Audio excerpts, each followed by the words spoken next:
વિદેશી દારૂના જથ્થા સાથે ઇકો કાર સહિત આરોપીને ઝડપી પાડવામાં આવ્યો।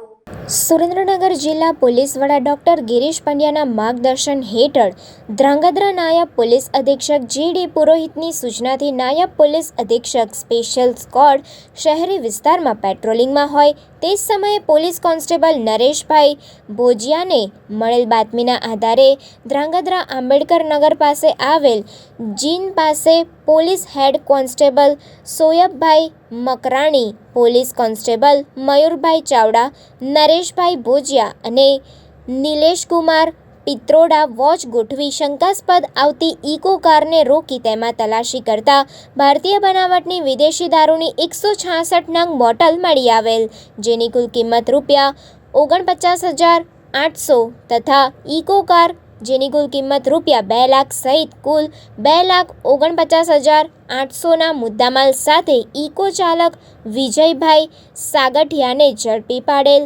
પોલીસે પૂછપરછ કરતા અન્ય 2 શખ્સો ભરતભાઈ લાડુરિયા તથા હર્ષદભાઈ સિંધવ નામના 2 શખ્સોના નામ ખુલેલ। પોલીસે ત્રણેય શખ્સો વિરુદ્ધ ધ્રાંગધ્રા સિટી પોલીસ મથકે ગુનો નોંધી વધુ તપાસ હાથ ધરેલ છે।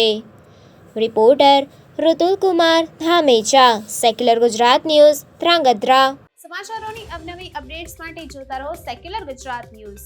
સાથે સેક્યુલર ગુજરાત ન્યૂઝ ચેનલને લાઇક, શેર અને સબસ્ક્રાઇબ કરો અને બેલ આઇકોન દબાવીને સમાચારોની ઝડપી માહિતી મેળવો।